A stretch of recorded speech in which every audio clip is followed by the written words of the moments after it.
who was known for her powerful singing voice, was shot and killed early Saturday morning. Police say her son pulled the trigger. Northern Virginia Bureau reporter Drew Wilder has more on the murder of Latoya Acree. Early Saturday morning, 41-year-old Latoya Acree was shot and killed in the driveway of her Spotsylvania County home. Her son, 21-year-old Elijah Smith, was arrested and charged with her murder. Confusion spread through the nation as a mother was gunned down right in her home by the one person she loved above all others. In the late hours of September 17, 2021, in Virginia, 41-year-old Latoya Acree came home to meet her death. Shortly after her arrival, her body lay bleeding from multiple bullet wounds that her son had inflicted. Her 21-year-old son forever silenced the very woman who raised him, supported him, and believed in him for a completely crazy reason. She had caught him doing some very disturbing things that a mother should never know of her child. But Latoya's fate was sealed when she saw this side of her son. As investigators arrived and forensic experts scrubbed the scene, they would learn of a truly heartbreaking story, a story of a woman who almost had it all and was deeply adored by all except her own blood. This is the life and death of Latoya Acree. This tragic story unfolded in Spotsylvania, Virginia. The county blends scenic beauty with historic charm alongside suburban neighborhoods and shopping centers. The community is a mix of families, commuters, and military personnel, offering a quiet, family-friendly lifestyle with outdoor recreation options, including boating and hiking. In 2021, the county maintained a relatively low crime rate, with violent crime significantly below the national average and poverty crime risks also modest, making it one of the safer areas in Virginia. However, this did not keep it safe enough for Latoya, whose danger lay in her very own home.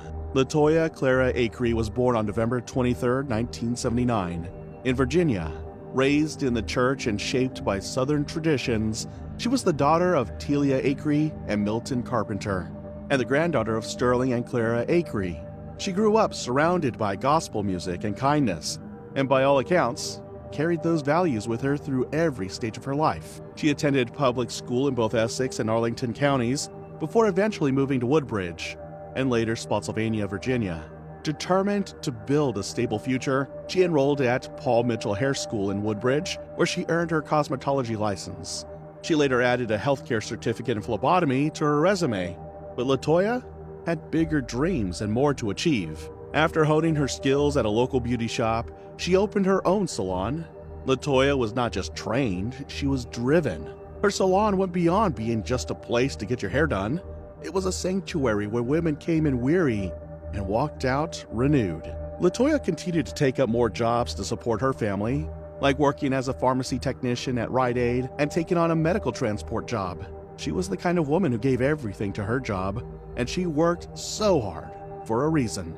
A single mother of 4, Latoya did what it took to keep her kids fed, dressed, and protected.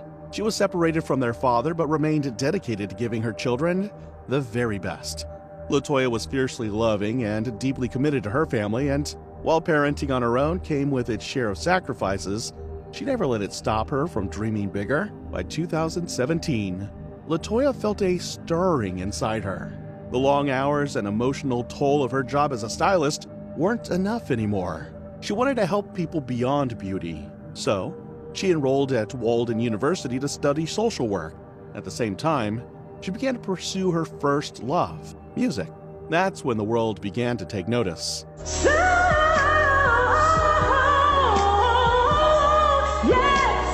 In 2019, Latoya joined True Soul, a Washington, D.C. based band. Though she had never sung in a band before, her voice, soulful, bold, unforgettable, quickly made her the centerpiece of every performance.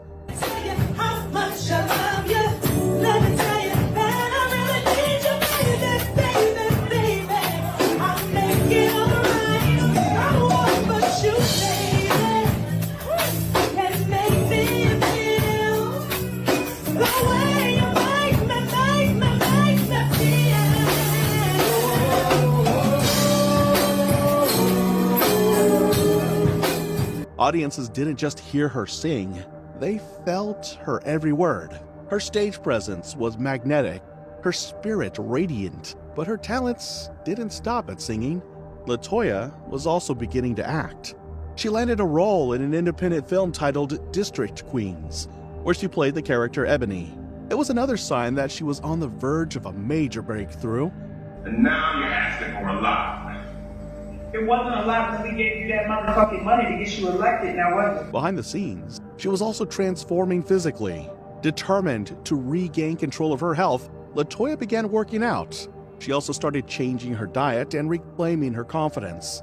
She soon lost over 200 pounds and began posting about her journey online. The glow-up wasn't just external. She was finding her voice, her power, and her place in the world. LaToya had even found love again, and by all appearances, she was happier than she had ever been. But there was one area of her life that never seemed to fall in line, and this part made every other good thing meaningless. The source of this trouble was her middle child, Elijah Smith. Elijah was 21 years old, but emotionally, he was nowhere near adulthood. He had no job, no goals, and no respect for the women who raised him. Time and again, LaToya laid down boundaries. No women in the house, no sex in her home, and clean up after yourself. But Elijah ignored all of it. He treated house rules like a suggestion and disrespected LaToya at every turn. But this disobedience was not what scared LaToya. It was something else that she noticed in her son. He had a violent temper, one that had already erupted in the past. During an argument, he had assaulted his own brother, an incident that left a deep fracture in the family. LaToya knew he had a problem, but was not sure how to help him. So she turned to those who might be able to help. Elijah was arrested and thrown in jail. But then he was out on bond and awaiting trial for an unrelated assault and battery charge. This was the time period when he had an argument with his mother that would become the final and most devastating altercation. On the night of September 17, 2021, LaToya returned home late from a trip. She was tired, likely just looking for some rest, but instead of peace, she found Elijah in the middle of her home, doing exactly what she had forbidden, and she was scarred. Despite multiple warnings, Elijah had once again brought in a woman to have sex in his mother's home. LaToya immediately lost it and blew up. She was done. She told him to leave, to pack his things and get out. The argument that started inside the house quickly spilled into the driveway.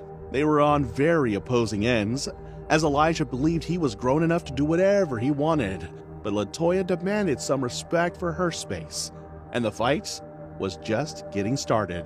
It was about 12:30 a.m. and the neighborhood was quiet except for the domestic dispute happening at LaToya's home. Elijah was loading his bags into the car, still yelling, still defiant. Then came the moment that would change everything. LaToya stood near the vehicle, possibly still pleading with him to do better while standing firm in her demand.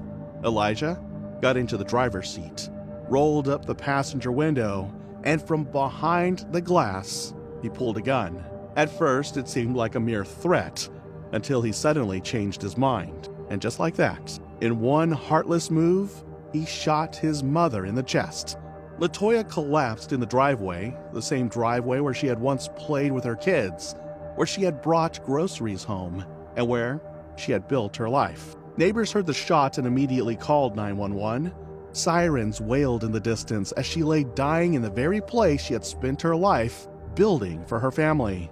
Despite emergency responders rushing her to the hospital, it was too late. When the first responders arrived at the scene on Pondley Drive, they found 41-year-old LaToya Acree collapsed in her driveway, clinging to life. She had been shot in the chest at close range through the rolled-up window of her son's car. Despite their efforts, there was nothing more the medics could do. LaToya Clara Acree was pronounced dead shortly after arriving at the hospital. Back at the scene, detectives worked quickly. Witnesses in the neighborhood described the loud argument, the single gunshot, and the panicked aftermath. It didn't take long for deputies to identify the shooter, her son, 21-year-old Elijah DeMont Smith. But Elijah hadn't gone far. Acting on leads, authorities located him at a hotel just minutes away in the 4 Mile Fork area. He was there with the same woman he had been caught with that night, seemingly unfazed by what had just occurred. Officers found him at the motel and took him into custody without incident. But his car held the evidence that would bring him down. Inside his car, they recovered the firearm used in the shooting. A bullet casing matched the one found at the crime scene. The evidence was damning. The case was no longer a question of who, it was now about why. The Spotsylvania County Sheriff's Office confirmed Elijah was charged with second-degree murder and use of a firearm in the commission of a felony. He was held at the Rappahannock Regional Jail without bond. Meanwhile, the investigation unfolded, and the detectives gradually pieced the truth together. Elijah had a history of disregarding house rules. He treated his mother's boundaries as inconveniences. She had repeatedly told him not to bring women home for sex, not to yell at his siblings, and to find a job. But those boundaries were tested again and again. LaToya's decision to keep allowing her son back into her home was not unusual. It was a decision made from love, from hope, from the desperate belief that if she just kept giving him chances, he would change. That hope cost her everything. Prosecutors revealed that in the weeks leading up to the shooting, Elijah's behavior had become more volatile. He had even assaulted his own brother during an argument. Family and friends urged LaToya to kick him out, but she couldn't bring herself to do it. She was his mother, and despite everything, she loved him. At trial, Elijah's defense attorney didn't deny the shooting. Instead, he argued that it should be considered voluntary manslaughter, not murder, claiming the shooting wasn't premeditated. But the prosecution pushed back hard. They argued that it was not an accident. Elijah didn't just lose control. He got in his car, rolled up the window, and fired a gun through the glass into his mother's chest. Then he left her there. He didn't call for help. He didn't stay. He went to a motel and continued like nothing had happened. With these facts laid out, everyone waited anxiously as the jury shared their stance. The jury agreed. They convicted Elijah Smith of second-degree murder and use of a firearm in a felony. In April 2023, he was sentenced to 44 years in prison, with 10 years suspended. He will serve 34 years behind bars. He will be 56 years old when he gets out. But to LaToya's family, the sentence wasn't enough. Because of their brother, they had lost a mother, a sister, a friend. Her niece, Kiana Carpenter, told reporters that LaToya didn't deserve to die that way. She gave Elijah everything, and in return, he gave her a death sentence. But LaToya's death was not just a personal loss. LaToya's passing sent shockwaves through her community, especially the people who knew her as more than just a victim. They knew her as a voice, a force, a light. News of LaToya Acree's death spread quickly, and it hit like a punch to the chest.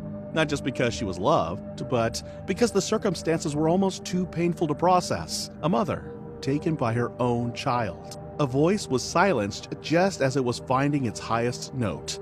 For those who knew her, this wasn't just a tragedy. It was an open wound, especially for her bandmates in True Soul, who were shattered. They had seen her days earlier, full of laughter and excitement, about an upcoming performance. That concert, meant to raise awareness about domestic violence, instead became a tribute to LaToya's memory. Obviously, God had a better plan, a bigger concert for her to sing in. Before she was killed, LaToya and the band were preparing for a big show coming up this Saturday at an event to raise awareness about domestic violence. Now the band will dedicate the show to their late singer, who police say died a victim of domestic violence. Dressed in purple, the band took the stage to honor her, sharing her story alongside the music. They turned their sorrow into a message of awareness and strength. And today we come where we were torn about should we do this event so soon. It's been planned for months. It was perfect timing for this event because she was a victim like so many others. But today we come honoring her. If you feel a breeze going through here right now, I can assure you, it's the breeze, the spirit of LaToya Acree, letting you all know that she thanks you. Within her circle, LaToya was remembered for far more than her singing. She was known as someone who brought warmth to every room, who supported others through hard times, and who lived her life with deep compassion.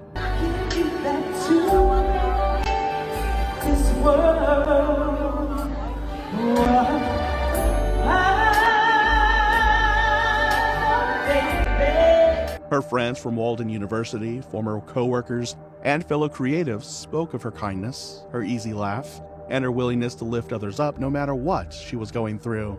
I had a lot of confidence issues in the beginning.